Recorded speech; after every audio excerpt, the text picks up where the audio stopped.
হচ্ছে একদল মানুষ যাদের আঙুলগুলো লম্বা লম্বা তামার, গাল এভাবে হ্যাচড়াচ্ছে, নিজের গাল নিজে হাসড়াচ্ছে এবং নিজের দেহ থেকে গোশত তুলে ফেলছে, ভক্ষণ করছে। নবীজি জিজ্ঞাসা করলেন সাল্লাল্লাহু আলাইহি সাল্লাম, এরা কারা, কি কারণে এদের শাস্তি হচ্ছে? তাকে বলা হলো, এরা আপনার উম্মতের সেই সব ব্যক্তি যারা সবসময় গীবত আর সমালোচনায় ব্যস্ত থাকে। এবার নবীজি দেখছেন এক শ্রেণীর মানুষ, পেট এইরকম ফোলা, অট্টালিকার মতো পেট ফোলা, আর ভিতরে সাপ কিলবিল করছে এবং এদেরকে রক্তের নদীতে ফেলে মাথাটা ফাটিয়ে দেওয়া হচ্ছে। নবী জিজ্ঞাসা করলেন সাল্লাল্লাহু আলাইহি সাল্লাম, এরা কারা? এরা আপনার উম্মতের এই সব ব্যক্তি যারা ছিল সুদখোর, রিবাখোর। মানে এই উম্মতের অন্যতম বড় সমস্যা হবে রিবা, যেটা আমি বলেছি, প্রতিটা সেক্টরে রিবা। সবচেয়ে নিম্ন পাপ নিজের মায়ের সাথে জেনা করা, সবচেয়ে উচ্চ পাপ আল্লাহ এবং তার রাসূলের সাথে যুদ্ধ করা, এটা হলো সুদ। এবং এর বাস্তবতা হচ্ছে এই, ধনী দিন দিন ধনী হবে, গরিব দিন দিন গরিব হবে, এটা বাস্তবতা। রক্ত চুষে খাওয়া হয়, এই কারণে রক্তের নদীতে ফেলা হয়েছে। এবং সাপ খেয়েছে তারা, সাপ খেয়ে পেট ফুলিয়ে ফেলেছে। আর একটা হাদিস আগেই বলেছি, যে দেয়, যে নেয়, যে সাক্ষী থাকে, যে লিখে রাখে, সবাইকে সমানভাবে লানত করেছেন নবী সাল্লাল্লাহু আলাইহি ওয়াসাল্লাম। নবীর লানত নিয়ে হাউজে কাউসারের পানি কোশ্চিন কালো পাবেন না, কবরের উত্তর দিতে পারবেন না। এমনকি এই নবী সাল্লাল্লাহু আলাইহি ওয়াসাল্লামের সুপারিশ আপনার কপালে নাও জুটতে পারে, সতর্ক হয়ে যান। তিনি আসছেন, দেখলেন এক শ্রেণীর মানুষ আগুন, বড় বড় আগুনের দলা, এগুলো মুখে ঢুকাচ্ছে, পিছনের রাস্তা দিয়ে বের হয়ে যাচ্ছে। নাউযুবিল্লাহ পড়ি আমরা। জিজ্ঞেস করা হচ্ছে, কারা এরা? মর্মান্তিক শাস্তি হচ্ছে। নবী সাল্লাল্লাহু আলাইহি ওয়াসাল্লামকে বলা হলো, এরা আপনার উম্মতের সেই সব ব্যক্তি, listen to me very carefully, এরা আপনার উম্মতের সেই সব ব্যক্তি যারা ইতিমদের মাল আত্মসাৎ করে খেত। ইতিমের মাল আত্মসাৎ করলে যদি এই শাস্তি হয়, জনগণের মাল আত্মসাৎ করলে কি হতে পারে চিন্তা করে দেখেন। এটা মানুষের হক, আল্লাহর কাছে ক্ষমা পাওয়া যাবে না, মানুষকে দিতে হবে।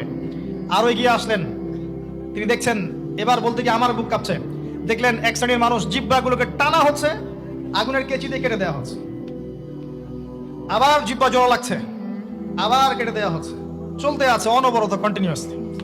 আল্লাহর কাছে কায়মনো বাক্যে দোয়া করি, এই সময় দোয়া কবুল হয়। আল্লাহ পাক যেন দোয়া আমাদের কবুল করেন, আল্লাহ পাক যেন আমাকে এবং আপনাদেরকে এদের অন্তর্ভুক্ত না করেন। জিজ্ঞেস করা হলো, এরা কারা? নবী সাল্লাল্লাহু আলাইহি ওয়াসাল্লামকে বলা হচ্ছে, এরা আপনার উম্মতের সেই সব ব্যক্তি যারা ছিল বক্তা, ওয়াইজ, যারা অনেক বক্তব্য করত, নিজে আমল করত না। আর এই মহামারী আমাদের মধ্যে ছড়িয়ে পড়েছে, কোনো সন্দেহ নাই। যদি না পড়তো তাহলে আমাদের কথায় মানুষের জীবন পরিবর্তিত হতো। খুব কম দেখা যায় যে আমাদের কথাগুলো আপনাদের কলবে তাসির হচ্ছে। তাসির তখন হবে যখন আমার মধ্যে আমলটা থাকবে। জানা অনুযায়ী আমল না থাকলে এই অবস্থা হবে। আল্লাহ পাক আমাদেরকে হেফাজত করুন, আল্লাহ পাক আমাকে এবং আপনাদের সবাইকে হেফাজত করুন, আমিন। আরো এগিয়ে আসলেন, দেখা গেল এক শ্রেণীর মানুষ, যুবকরা খুব ভালো করে শোনেন এবং বিবাহিতরাও শোনেন।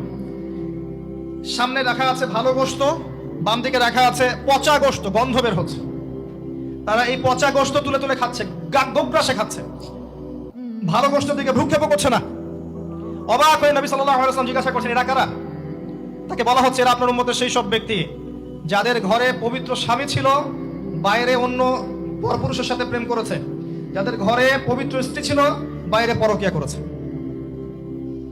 আর এখন যত মিডিয়া আছে দেখবেন, সিরিয়াল, মুভি, জাবি জাবি, এরা পরকিয়া শিখায়, জেনা এবং পরকিয়া শিখায়। খেয়াল করে দেখবেন, একটা ছেলে মেয়ের অবাধ মেলামেশা, হারাম মেলামেশাকে এমন ভাবে উপস্থাপন করা হয়, মনে হয় এটা একটা পবিত্র ইবাদত মনে হয়, এবং বোঝানো হয় যে প্রেম তো পবিত্র, পবিত্র প্রেমে কি সমস্যা?